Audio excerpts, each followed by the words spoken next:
Alright, the last homework problem that we'll look at from out of section 1.3 as requested by period 4 and period 11 in class today will be number 50. So this is an instantaneous velocity problem, and there's a video that I posted last Thursday. It's a little bit lengthy, it's about 13 minutes long, but it will kind of show you the reason why we're going to do this problem the way we're about to do it.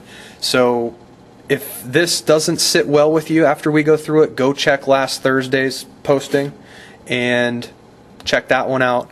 Hopefully it'll answer any questions you have, if you do have some, after I go through problem number 50 here.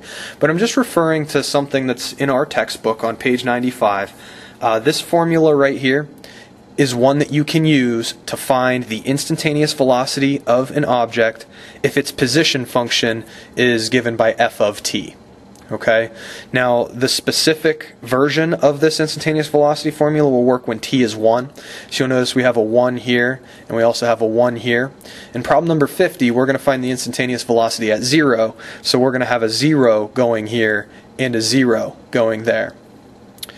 But we're going to use this formula in problem number 50, so here's 50. They give us this position function. They tell us that we want to find the instantaneous velocity of the object at t equals 0. And if we're going to do that, we need to use a slight variation of this formula. I just mentioned it a few seconds ago. We're going to have to be able to use this formula. The limit as h approaches 0, just as it was here. I'm putting 0 in place of that because this was going to work when t was 1. I need this one to work when t is 0.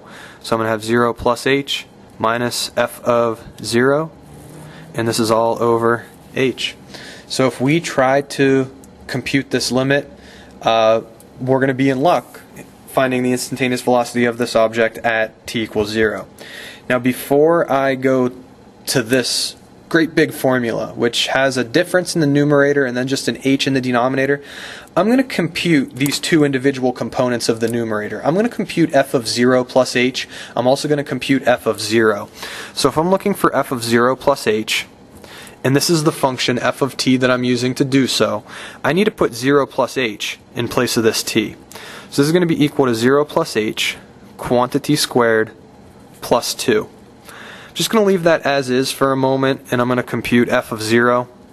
F of 0 is a little bit easier than f of 0 plus h. Notice it's the other component of the numerator here. But if a 0 goes in place of t and you square it, it stays as a 0. You tack on 2, and you're left sitting at 2. So I'm going to go ahead and I'm going to place this 0 plus h, quantity squared, plus 2 in place of the leading term in the numerator, and I'm going to replace the second piece of the numerator with the 2 that we found right here.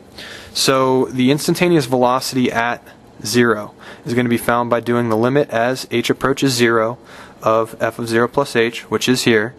So 0 plus h squared plus 2. And then 2 is going to go in place of f of 0, and it's being subtracted. And then this is all over h.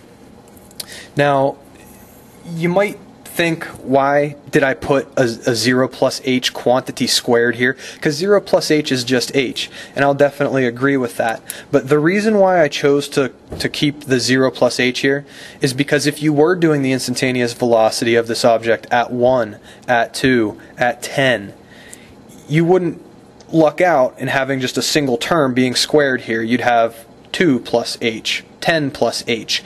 And in that situation, you'd have to not just square the 2 and square the h, you'd have to FOIL this out.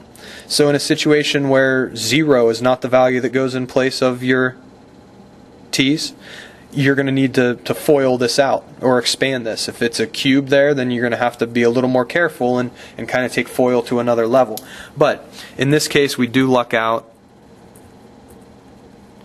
H plus 0 is just h, so I have an h squared here.